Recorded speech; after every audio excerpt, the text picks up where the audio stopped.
as I'm making this, my internet is down, so it kind of limits me on what I can do today. I can't get on YouTube, I can't upload, I can't even watch TV right now. So I thought, well, let me keep it simple for myself. I've been thinking about doing a South Dakota slideshow.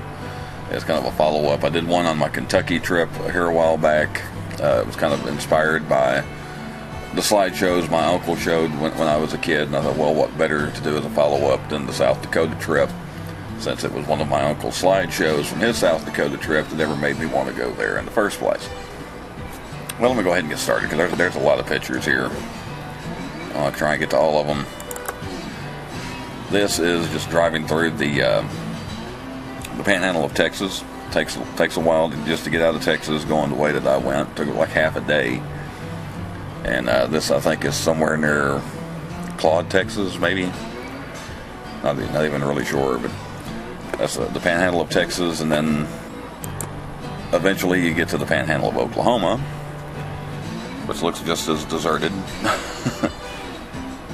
The thing about being up there, once you get into the panhandle of Oklahoma, I wasn't getting any I got one radio station. It was a Christian station. That's the only radio station that would pick up. Didn't have any cell phone service, anything like that. And the thought did cross my mind, boy, if I broke down, I might be here a while. But the thing about it is the GPS. If you ever use the GPS, you know that sometimes you can get to a point where there are two different routes that are almost the exact same. Well, I stopped at the Walmart in Childress, Texas, and apparently I parked on the side that put me on a different route. I thought I was going to be going up through Kansas, and so nobody was more surprised than me to see the Welcome to Colorado sign. And as I drove through Colorado, and Colorado was not what I expected. Of course, eastern Colorado is very flat. Not really what you think of when you think of Colorado, but that's going down 287 in Colorado.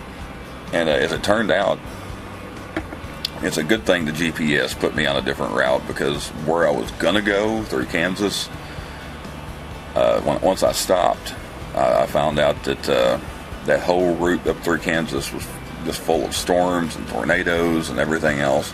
So this ended up being a much safer way to go. So maybe somebody was looking out for me there. And of course, in Colorado, you get some things you don't see around Texas. We don't have any no snow plowing signs, and it just made me wonder: is that really a problem? I mean, are the kids out there wreaking havoc between 7 p.m. and 5 a.m. on snow plows? Or and then I stopped in Flagler, Colorado for the night. That was just kind of across the street next to a diner. Thought that was kind of funny. It's right there off I-10. And that's just a morning in Colorado. That's one of the nicest sights I've ever seen. That's when everybody was meeting up in Colorado. Recently, that's what I told Amy and them. Said, just you got to get up early, at least one day. The mornings in Colorado were spectacular. And then this is Cope, Colorado. I wish I had stopped. I didn't stop. This was still really early in the morning. I wish I had stopped to see if that phone booth even worked. I hadn't seen a stand-up telephone booth like that in years. So if you're ever in Cope, Colorado, take some change with you. See if that thing still works. Eventually made it to Nebraska. Nebraska looking a little bit more like what I expected from Colorado. And then eventually into South Dakota, and that was my first look at the Black Hills as I come into South Dakota. And it was, I got there really early, too early to check into my room, so well, I drove almost all the way across the country to see it. I might as well go. There's my first look at Mount Rushmore as I'm taking the road up there. Still a little ways off, and of course I eventually got quite a bit closer. And like all things, of course, I've been wanting to see this in person since I was a kid, and it is a very odd thing to be standing there looking at it after seeing on TV and pictures and everything my whole life. But I think, like a lot of things, when you see them in person, you think, boy, I expected it to be bigger. But still a fascinating sight. It's still quite a sight to see when you're standing right there at it. Of course, they have the presidential trail. You can get up a little bit closer. There's a shot through the trees of Washington and Jefferson. And that presidential trail, they have signs saying take it easy, basically. Don't overdo it. And of course, first thing I thought, I should have read the sign, because it's, if you're a fat man from Texas and you're not used to being that high up, read those signs. Take heed. Luckily they have little areas you can stop and sit on a bench. But eventually you do get a great sight. It's right up under the monument, right up under the Mount Rushmore. Yeah, you got to take it easy getting up there. Like I said, they have little areas with benches, and you can sit and rest for a little bit, and I had to make use of one of those. And got real close up to Washington and Jefferson there. It's just amazing what they were able to do with the equipment they had at the time. They said it was mostly done with explosives. It's not like they had lasers and stuff, but just the detail that they were able to work out. It's just amazing. And of course, I'm not much for selfies. That's a horrible picture of me too, but I'm not much for selfies, but I couldn't pass up the opportunity to take a selfie with Mount Rushmore. So. And then that's what Mount Rushmore is looking at. If you ever wonder what the president's view is, that's what they see. That's looking back the other way. It's miles and miles of miles and miles. And of course they're at the park. You can go inside. They have several different displays. They show films and such as that. This is in one of the museum areas. It's actually I think it's a 1/16 scale. That was actually the original idea. It wasn't just going to stop at the heads. It was going to have the whole bodies. Now, Teddy Roosevelt in the back, he was kind of a last-minute addition. So that's why it's just his head. They just kind of worked him in. But, originally it was going to be, Washington's whole body and have the hands there and everything. But they ended up not going that far. And that's the view from my room. Can't remember the name of the place I stayed now. I'd have to look it up, but really nice place. Beautiful view there of the Black Hills. And of course, that's a different place across the street. Relatively cheap too. It's not that expensive, all things considered. And then that was a church. I wasn't even sure what that was. I just thought it was a neat looking little building. It's actually a church that's up there in the Black Hills. And Keystone, South Dakota is there's only like 375 people that actually live there. Of course, there's no telling how many thousands of people are actually there every year, but the actual population of the city is only 375 or something. That's what it was when I was there anyway.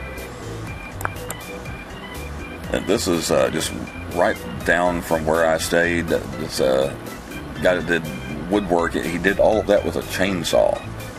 I just thought that was amazing. That's unfortunately I lost some of the pictures. That eagle that you see in the background, I had a really good shot at it, but I've since lost it. But it's just unbelievable that he was able to do all of this with a chainsaw. And I would imagine it's only been 3 years since I went there, so I imagine he's still there.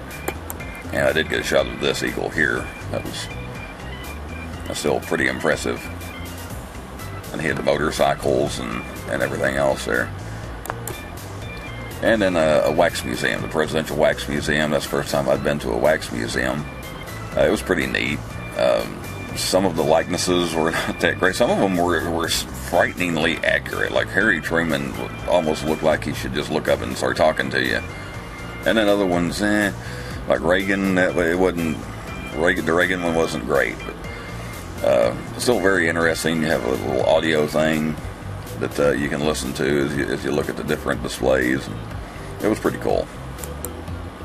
And then, of course, while I was up there, I ran over to Deadwood, South Dakota. Saloon number 10. That one door right to the right of that green lamp post there.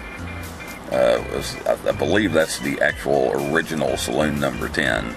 And, of course, they've added on to it. They've expanded over the years. But I did go in and drink a beer just to say I did. And then right across the street, that's the where they captured Jack McCall, who had shot Wild Bill Hickok. so he did not get far.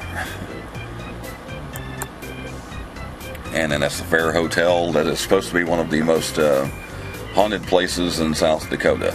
I did not get to go inside. That's as close as I got to it right there, but I thought that was a pretty cool looking building. And then, of course, on the way back, came back through Sturgis, which you should be familiar with it because of the motorcycle rally. This was in May, so the rally wasn't going on. I did stop at the Motorcycle Museum. It's a small place, but boy, they pack a lot into a small space. It's more motorcycles in one spot than you've probably ever seen in your life. That's an old Indian. That thing on the front is actually a seat. There's no way I'd sit on it, but but that's what it actually is a seat. And of course, they had stuff like that. I'm sure they've changed this rule since that sign was up at the city park. Okay, this is also, I went in here to drink a beer, just to say I did. This was the world's biggest biker bar. And of course, I've always said if you have the chance to see the world's biggest anything, you should take it. This place, they had the actual reality show centered on it. Pretty famous place. And I was really glad that I went. There wasn't very many people there when I went, but I did go inside and have a beer. And really glad I did, because it wasn't long after I was there that the place actually burned down, just a few months later. So it's actually gone now. Okay, this place was actually near Rapid City, South Dakota. It's a replica of Independence Hall. Kind of wanted to stop, but I was starting my journey back at this point, and I was kind of like, and then I read up on it. It's actually really more for kids anyway. It's only like one room, but thought it was kind of neat looking anyway. And then on my way back through Nebraska, I call that my moo and chew pick. I was actually going to stay in South Dakota an extra day, but there was a cold front that was coming down from Canada. It's the first time I'd seen pink on the weather map. And by the time I got to Nebraska, it was already back down to like 31 degrees. A different kind of cold, though. It's not the same cold that we get here. I think it's because the wind wasn't quite as stiff or something. But it was still cold. And stopped in Alliance, Nebraska on the way back. That's Carhenge, a remake of Stonehenge. We're using old cars. It's free to go to. If you're ever in Alliance, Nebraska, stop by there. They do have a little gift shop and stuff, but you can actually walk around there it doesn't cost you anything. And it was a good place to stretch my legs. On the way back, I decided to take a slightly different route. I did catch the corner of Colorado again, but I did actually go into Kansas. And Kansas looked about what you would expect Kansas to look like. Flat, no trees. But the reason I wanted to go into Kansas is I'd always been curious about Dodge City. And so I went through Dodge City, spent the night in Dodge City. It was kind of neat. Had some pretty neat stuff there. Of course, I didn't stay that long, but did get out and take some pictures. There's the old train station in Dodge City. I'd always heard about they kept the downtown looking like the Old West, and not really. I mean, we've got stuff just like that around here that looks pretty much the same. So but it was still kind of neat to see it, just to say I've been there.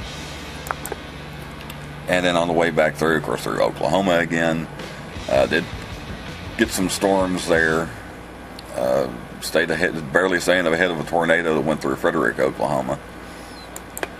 And then eventually back to Texas, a rainy entry back home to Texas. Okay, well that was my trip to South Dakota.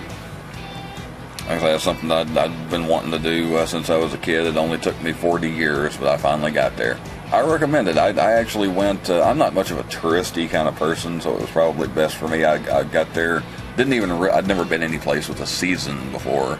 I didn't know it until I was there, but I was actually there the first day of the season. And a lot of the stuff that I actually kind of wanted to look at wasn't even open when I was there. But I guess it just kind of depends on what you'd rather do. If you're not much of a crowd person, it's probably best to go maybe in the middle of May. But if you want to have everything open and don't mind crowds, then maybe wait till a little bit later in the year. But it's a pretty cool place. Well, I hope you enjoyed that slideshow. Thank you for watching, and I'll see you next time.